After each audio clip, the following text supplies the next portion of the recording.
కృష్ణా జిల్లా ఉయ్యూరులో 33/11 కేవీ విద్యుత్ ఉపకేంద్రాన్ని రాష్ట్ర విద్యుత్ శాఖ మంత్రి గొట్టిపాటి రవికుమార్ ప్రారంభించారు.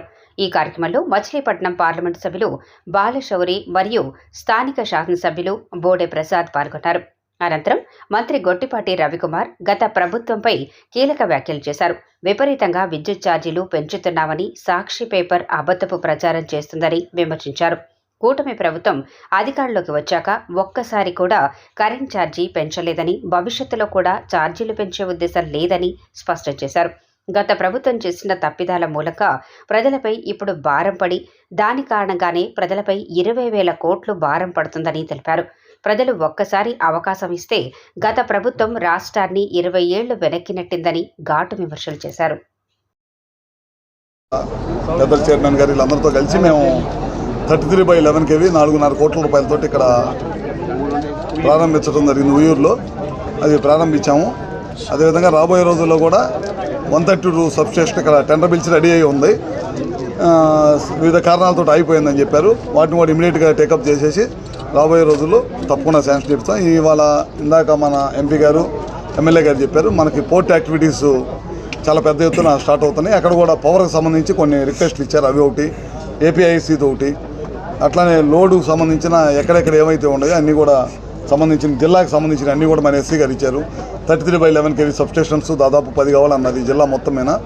అదేవిధంగా 132లు కానీ 220లు కానీ రాబోయే రోజుల్లో పవర్ని దృష్టిలో పెట్టుకొని ఎక్కడ కూడా లైన్స్ కానీ ఇబ్బంది పడకుండా ఉండటం కోసం, ప్రజలకు ఇబ్బంది జరగకూడదనే ఉద్దేశంతో ఇవాళ చాలా పెద్ద ఎత్తున ప్రపోజల్స్ ఇచ్చారు. అన్నింటి కూడా ప్రయారిటీ ప్రకారం లోడ్ ఫ్యాక్టర్ని తీసుకొని ఎక్కడైతే అవసరం ఉందో రియల్గా వాటన్నిటిని కూడా తప్పకుండా చేపిస్తాము.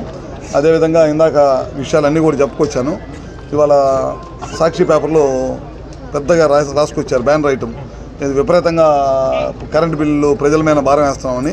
నేను గతంలో కూడా చెప్పాను, పలు సందర్భాల్లో చెప్పాను. ఈ ప్రభుత్వం అధికారంలోకి వచ్చిన తర్వాత ₹1 కూడా కరెంటు ఛార్జీలు పెంచలేదు. రాబోయే రోజులు కూడా మేము పెంచాము అనేది క్లియర్గా చెప్తున్నాను. అసెంబ్లీ సాక్షికి చెప్పాము, ఎన్నో వేదికల సాక్షిగా ముఖ్యమంత్రి గారు కూడా చెప్పారు. వాటి మీద ఆ దశగానే ఈ ప్రభుత్వం పనిచేస్తుంది.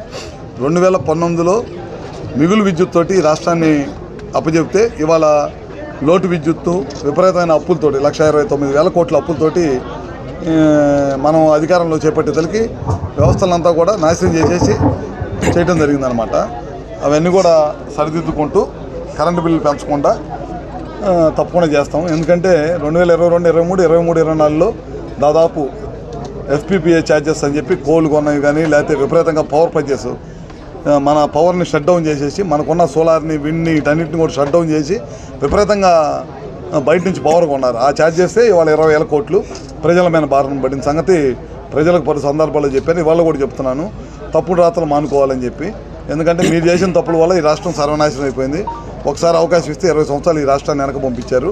కనుక మీరు కూడా, ప్రజలు కూడా ఏది నిజం ఏది అబద్ధం అని గ్రహించాల్సిన అవసరం ఉందని కూడా మీ ద్వారా తెలియజేస్తూ, పిఎం సూర్య గారు ఇవాళ సూర్య గారు కానీ, అదేవిధంగా కుసుమ్ 2 కార్యక్రమాలు కేంద్ర రాష్ట్ర ప్రభుత్వాలు తీసుకున్నాయి.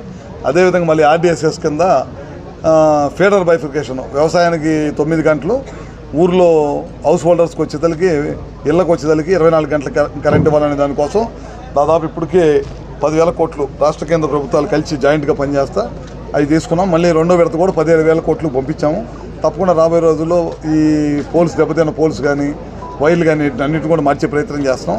సూర్య గారికి సంబంధించి ప్రతి ఒక్కరిని కూడా కోరుతా ఉన్నాను, ప్రతి ఇళ్ల మీద సోలార్ది దాదాపు ఇవాళ కేంద్ర ప్రభుత్వం 78,000 ఇస్తుందన్నమాట 3 కిలోవాట్లకైతే. అందరూ కూడా పెట్టుకుంటే కొంతమేర పవర్కి సంబంధించి కానీ మనమే సొంతంగా మన ఇంటి మీద పెట్టుకుని ఉత్పత్తి చేసుకునే అవకాశం ఉంది. కనుక అదొకటి అందరూ కూడా, ప్రజలందరూ కూడా చేసుకోవాలి. మా డిపార్ట్మెంట్ వాళ్ళకు కూడా ఆదేశాలు ఇచ్చాము, తప్పకుండా వెండర్స్ని పిలిపించి ఇమీడియట్గా ప్రతి కాన్స్టిట్యున్సీ కూడా 10,000 కనెక్షన్స్ చేయమని చెప్పి, రాబోయే రోజుల్లో 33/11 కేవీకి దగ్గరలోనే సోలార్ ఉత్పత్తి చేసే ప్లాంట్లు పెట్టేసి పవర్ ఎక్కువ వేస్ట్ కాకుండా, లైన్స్ దూరంగా ఉన్న లైన్స్కి పవర్ వేస్టేజ్ ఎక్కువ వచ్చింది. అందుకని ఎక్కడ సబ్స్టేషన్ ఉంటే అక్కడే పెట్టమని చెప్పాం. అదిగాక నిన్న మొన్నట్లో మళ్ళీ ఎప్పుడు కూడా పవర్ తయారైనట్టు ప్రజలు వినియోగించుకోవాలి, లేకపోతే వేస్ట్ అయిపోయింది అనమాట.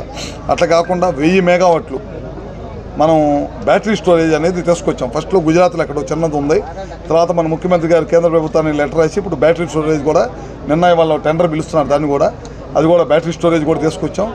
ఏదైతే కొత్త పద్ధతుల్లో ప్రపంచంలో నలుమూలలో ఎక్కడైతే కొత్త పద్ధతులు వచ్చి పవర్ సెక్టార్కి సంబంధించినవి ఉండవు, అన్నిటిని కూడా ముఖ్యమంత్రి గారు అధ్యయనం చేసేసి ఇమీడియట్గా దాన్ని మన రాష్ట్రంలో ఇంప్లిమెంట్ చేయమన్నారు. తప్పకుండా వాటిని అన్నింటిని కూడా చేస్తామని చెప్పి కూడా సభాముఖంగా మీ అందరికీ తెలియజేసుకుంటూ సెలవు తీసుకుంటాం.